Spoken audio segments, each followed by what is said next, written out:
কথা শোনা হয়নি, আমাদের কোনো দাবি মানা হচ্ছে না। অবিলম্বে আমাদের দাবিটা আমরা 20 মান করে আত্মহত্যা করবো। দিদির সামনে আস্তে আস্তে প্রাণ দিয়ে দেবো দিদিকে। দিদি তবে ঘন্টে থাকুক। আমরা সিভিল ডিফেন্স এবং ডিজাস্টার ম্যানেজমেন্টের আমরা কর্মী। আমরা দীর্ঘদিন যাবত কাজ, একদিন দুদিন পাই। আমরা চাইছি সারা বছর আমাদের কাজের সুযোগ না করুক। তো আমরা এই আন্দোলনের আগামী দিনে অনশনের নিজের প্রাণ বিসর্জন দিতে বাধ্য হবো। আমরা এখন বিকাশ পাবেন আমাদের মন্ত্রী।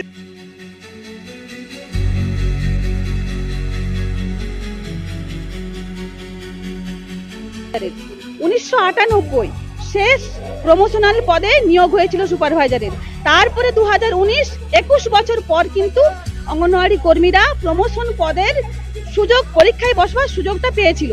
কিন্তু নোটিফিকেশন দেখে আমরা তাজ্জব, যেখানে সেন্ট্রাল গভর্নমেন্টের 15 সালে গাইডলাইন ছিল 50% ভ্যাকেন্সি কর্মীদেরকে দিতে হবে, কারণ তারা স্বেচ্ছায় সেবাদান করে। অত্যন্ত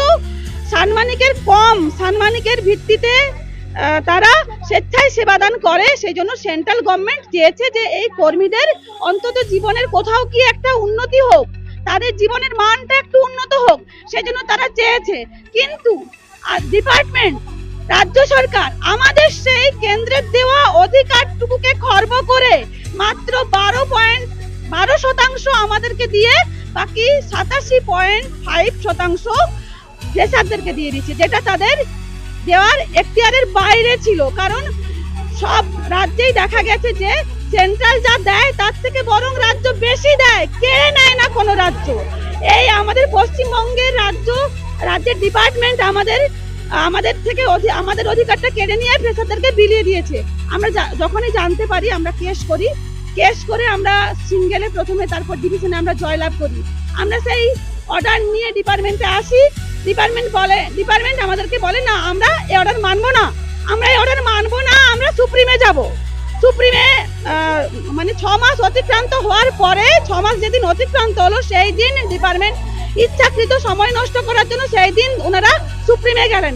আর এতদিন ধরে সুপ্রিমে মামলাটা ঝুলিয়ে রেখেছেন ইচ্ছাকৃত ভাবে, মামলা কিছুতেই তুলছেন না আমাদেরকে বঞ্চিত করার জন্য। আমরা যতবার আসি বলেন মামলা চলছে, কিন্তু ভেতরে ফ্রেশারদেরকে কিন্তু নিয়োগ দিয়ে দিচ্ছেন। ফুল ভ্যাকেন্সি, ওনাদের নোটিফিকেশন ওয়াইজ যে ভ্যাকেন্সি ছিল সেই ভ্যাকেন্সিটা ফুল ভ্যাকেন্সিতে নিয়োগ দিয়ে দিচ্ছেন, আমাদেরকে বঞ্চিত করতে চাইছেন। মামলা ওনারা তুলবেন না। জানেন তো ভারতবর্ষের যে কি বলবো আইনের যে একটা দেরি হয়, ওনারা সেটা জানেন। সেই জন্য সেই সুযোগটা ওনারা নিচ্ছেন, ওনারা মামলা তুলছেন না, আমাদেরকে এইভাবে বঞ্চিত করছেন। আমাদের কারোর বয়স 55, 57, 58, আমরা কদিন চাকরিটা করতে পারবো? ওনাদের তো অবিলম্বে ব্যবস্থা করা উচিত ছিল, আমাদের জন্য ভাবা উচিত ছিল, একটা ইনস্ট্যান্ট একটা কোনো উপায় বের করে আমাদের আগে নিয়োগদান করা উচিত ছিল, কিন্তু সেটা ওনারা করছেন না। আরো লেটেস্ট খবরের আপডেট পেতে ফলো করুন রাতদিন.in।